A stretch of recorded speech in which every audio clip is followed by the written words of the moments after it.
Hello, my friends. Welcome back again. I hope everybody's doing fantastic today.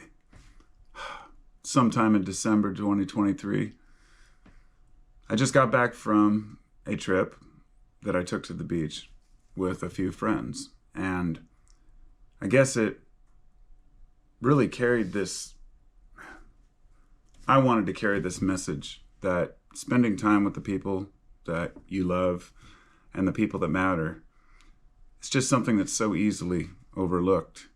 We have holidays and events and birthdays, maybe go to a concert with somebody, but in our day-to-day life, it can be difficult to take the time to spend the time with people and really get to know them again. And especially as we get older. You know, these are friends I've known since we were teenagers. And I haven't spent time with all of them together in probably 25 years, 30 years. I mean, I can't think of the last time all four of us got together and did something. So, as a quick backstory, many of you know my mother passed away about 2 weeks ago. And it was sudden and it was painful. My brother and I, we've generally gotten along, but we've always had our just disputes about stupid crap throughout the years. But this was a time to come together, obviously. And I was talking with my other friend who had just lost his brother, one of our other friends, a month before that to brain cancer. And it has been a very rough year, many losses. My wife lost her mom a month before that. It's just been endless, and this year has just sucked. So, my buddy Kevin, he has a beach house down there, right on the Oregon dunes, down by Coos Bay. And he's been trying to get me to go down there for, 15 years probably even longer. It seems like that. They've had couple different places down there, but it's about, 3 hours away. And in my head, I'm like, well, I've got things to do. I can't go to the beach. It's too far. It's just ridiculous not to go spend time with people. But as we have our daily lives, we just carry on and miss many of the things we should have done. But this time we decided to go. My friend who lost his brother, my buddy Scoey, my buddy Kevin, and my brother Nick and I, we all went down to the beach house on Monday. And we spent 4 days down there, hanging out, having a great time. 4 days with four guys. We watched 3 movies. Honestly, sitting there completely, let's just say we were a little bit loaded. Watched 3 movies together. We watched Cocaine Bear, which we had agreed that we would watch together. I found out they'd already watched it. Bastards. Cocaine Bear, and then 2 very violent, gory movies, and we had a good time with it. There was one called Bone Tomahawk, and another one which was called Sisu. Highly recommend Sisu. It's like the old man Rambo of the 40s. It was a badass movie. But the movies weren't the point. I bring that up because if I had, say, maybe watched them on my own, they may have been interesting, but not had the same appeal. To have 4 guys who were all focused on the same thing, having a good time, it's about being there. It's the same way if we were to go out and ride quads on the dunes. One guy riding his quad around is fun, but 4 people, 5 people, having a group of friends doing something, that's where the magic is. There's an energy within a group of people, and especially old friends. And I had a great time. It was totally fun. We didn't ride any quads on the dunes, but he did, lower the air pressure in his tires, and we just drove his truck around on the dunes for a couple hours. Drove up, watched the sunset. I have ended up with about 100 gigabytes of GoPro video, and unfortunately my computer's too crappy and old to even play the stuff, so I don't have any editing programs, but I really want to share the experience and put it together and edit this journey because it was a blast. It was a blast. There wasn't any moment of conflict, and that's pretty rare. It seems like something always happens, but it was just meant to be. But the main thing I wanted to convey here, not just to sit here and tell you I had a great weekend, which is fun too, but to remind everyone out there of how important maintaining friendships are and relationships with those that we grew up with, that we love.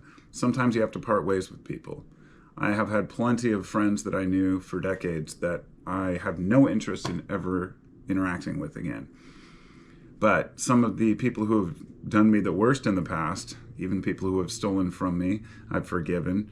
People who have cheated or lied or whatever it may be, people do change. But sometimes they don't. And we have to protect ourselves against that. So if you have even one good friend, even if it's your husband or wife, or even if it's just somebody you met recently, somebody to spend that time with, it's everything, I'm so grateful to have a wife that understands me to some extent. We never really understand each other completely. But having my best friend live with me is something that is another great point to make, because it's often overlooked. Yes, I went out and spent time with my friends, but without my wife, I wouldn't be the man I am today. She has helped me to become a better person, whether consciously or not. The thing is, we want to be kind to each other. We want to have people around us that we can trust. And when we do, and we're able to let down our guard and truly be ourselves, is when we're at our happiest. Because being human is damn hard,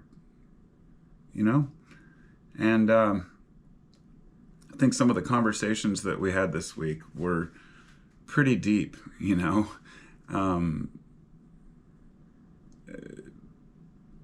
Politics didn't come up very much, but when they did, and this was wouldn't really be a surprise to most people, when any political discussion did come up, most of us were on the same page about it.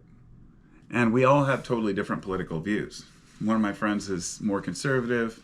My other buddy's a liberal. It doesn't really matter. We all agree when you actually sit down and you address these policies, right?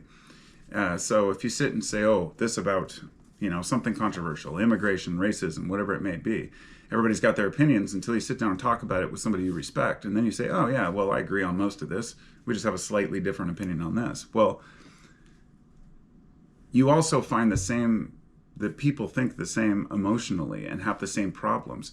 No matter who the person is, no matter what shit they've been through in their life or what viewpoints they have, they've probably lost somebody. They probably know what it's like to be in pain and to suffer. And that, I think, is much more important to come together on. Our common suffering, our common understanding, our common unsuredness about life itself, rather than always focusing on the bullshit. And that's my opinion. But I feel renewed, reinvigorated, and it was something I needed immensely, because these are people that I grew up with. And, it's funny, like two of my friends, Kevin and Scott, they had the same girlfriend at different times, so they fought for years. My one friend was mad at the other friend. My brother had lived with one of my friends, and then they ended up having a falling out. So you have these groups of people who don't talk. Certain two people don't talk for a while, then another two people don't talk for a while, and it was just ridiculous. So a couple of months ago, I just said I'm starting a group chat with all four of us, and the rest is history. And so make amends, apologize, try to understand each other, and realize that we have much more in common as humans than we don't. And most people really want the same thing. What? Life, liberty, the pursuit of happiness, the ability to choose their future. And we fight over petty crap. So step away from the screens, go out and talk to people, and make the most of what we got. That's all I got. I'll talk to you next time. Peace out, and much love.